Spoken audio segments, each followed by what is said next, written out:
আসসালামু আলাইকুম। ঈদের রেশ এখনো কাটেনি। বাড়িতে বাড়িতে মেহমান, ভালো মন্দ রান্না বান্না সবখানে সব বাড়িতে যেন গোশত খাওয়ার প্রতিযোগিতা চলছে। তো যাই হোক, সকালবেলা হাঁটতে হাঁটতে বেরিয়েছিলাম রাস্তার দিকে বেরিয়ে নিশানকে দেখলাম ও পুকুর সেচে সেখান থেকে মাছ ধরার প্রস্তুতি নিচ্ছে। ওকে রাস্তার পাশের এই পুকুর সেচতে দেখে অবাকই হলাম, তাই ওকে জিজ্ঞেস করলাম যে এই পুকুর থেকে না গত কয়েকদিন আগে মাছ ধরা হয়েছে, তারপর আবার আজকে কেন? ও বলল প্রতি বছরই এই পুকুরে মাছ ধরার পরে মাছ থেকে যায়, এরপরে আমরা আবার ওই পুকুর থেকে মাছ ধরার চেষ্টা করি। তো যাই হোক, আলহামদুলিল্লাহ মোটামুটি ওদের সাথে আমিও নেমে পড়েছি।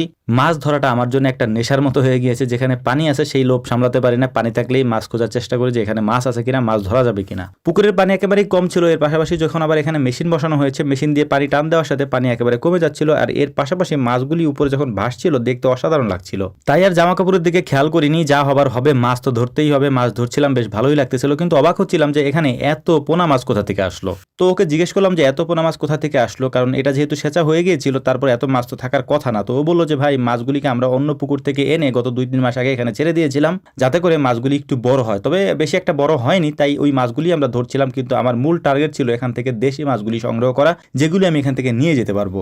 কারণ এই মুহূর্তে এই পোনা মাছগুলি কোটার মতো সময় কারোরই নাই, কারণ আপনারা জানেন যে আমাদের এই অঞ্চলে এখন পেঁয়াজ ওঠানোর মৌসুম চলছে। আমাদেরও আগামীকালকে থেকে আলহামদুলিল্লাহ পেঁয়াজ ওঠানো শুরু হবে। তো এই সিজনে আমাদের এখানে মূল বা জাতীয় খাবার হচ্ছে পাঙাশ মাছ এবং পোলট্রি মুরগি, কারণ এত কোটাকুটি রান্নাবান্নার ঝামেলা কেউ করতে যায় না, কারণ সারাদিনই হচ্ছে পেঁয়াজ কাটতে হয়। পুরুষ মানুষ যারা রয়েছে তারা ক্ষেত থেকে পেঁয়াজগুলি সংগ্রহ করে নিয়ে এসে তারপর বাড়িতে রেখে দেয়, এবং মহিলারা এই পেঁয়াজগুলিকে কেটে সুন্দর করে তারপর চাঙে ওঠানোর চেষ্টা করে বা চাঙে ওঠানোর জন্য এটাকে তৈরি করে।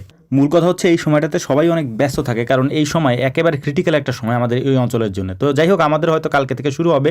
আমরা আজকে বা ঈদের কয়েকদিন একটু ছুটি নিয়েছিলাম এবং আপনাদেরকে বলেছিলাম যে আমরা ভিডিও দিব না, ইনশাল্লাহ আজকে থেকে শুরু করেছি। আবার কালকে থেকে আমরা আমাদের কাজ এবং ভিডিও দুটাই আমরা কন্টিনিউ করব ইনশাআল্লাহ। তো যাই হোক, মাছ ধরতে ধরতে আমরা মাছ ধরার একেবারে শেষ প্রান্তে চলে এসেছি। মাছগুলিকে আমরা, যেহেতু এখন মেশিনের পানি আর সেচা সম্ভব হচ্ছিল না, সে কারণে হচ্ছে যে আমরা একটা বল দিয়ে মাছগুলিকে এক জায়গা থেকে আরেক জায়গায় সেচে পরিষ্কার করার চেষ্টা করছিলাম। যেহেতু ছোট ছোট মাছ এখানে বেশি, আমরা অল্প কিছু দেশি মাছ এখানে পেয়েছি, যেগুলি আমি নিয়ে যাবো ইনশাআল্লাহ। আর বাকি যে মাছগুলি আছে ওই মাছগুলিকে হয়তো বাজারে নিয়ে যাবে। বাকি মাছগুলির মধ্যে পোনা মাছগুলিই বেশি, কারণ এগুলি সাইজে অনেক ছোট ছোট, যেহেতু অন্য জায়গা থেকে এনে ছাড়া হয়েছে। আর এখানে যে শোল মাছ বা কই মাছ, শিং মাছ এগুলি যা পাচ্ছি এগুলি এখানেই হয়েছিল, মানে পাথারের মাছগুলি হচ্ছে একবার মাছ এখান থেকে ধরার পরে এই মাছগুলি এখানে ছিল, যে কারণে এগুলি ধরা হয়নি। তো ভাবলাম যেহেতু অনেকগুলি শোল মাছ এখান থেকে নিব, এর সাথে লাউ পাওয়া যায় কিনা। পুকুরের পাড়েই লাউ চাষ করা ছিল বা লাউ গাছ লাগানো ছিল। তো দেখলাম যে লাউগুলি একেবারে পেকে গিয়েছে, এগুলি আর খাওয়ার মতো অবস্থা এখন নেই। তাই লাউ নেওয়ার আশা বাদ দিয়ে আমরা মাছগুলিকে ভালো মতো সংগ্রহ করার চেষ্টা করছিলাম যে দেশি মাছগুলি বেছে বেছে আলাদা করা যায় কিনা। তো যাই হোক, দেখতে দেখতে মাছ ধরাও শেষ হয়ে গিয়েছে। মাছগুলিকে বেছে আমরা কিছু মাছ আলাদাও করেছি। লাস্টের দিকে অল্প একটু পানি ছিল, সেই পানিটা সেচে তারপর এখান থেকে যে বাকি মাছগুলি আছে সেই মাছগুলিও ধরা হয়ে গিয়েছে।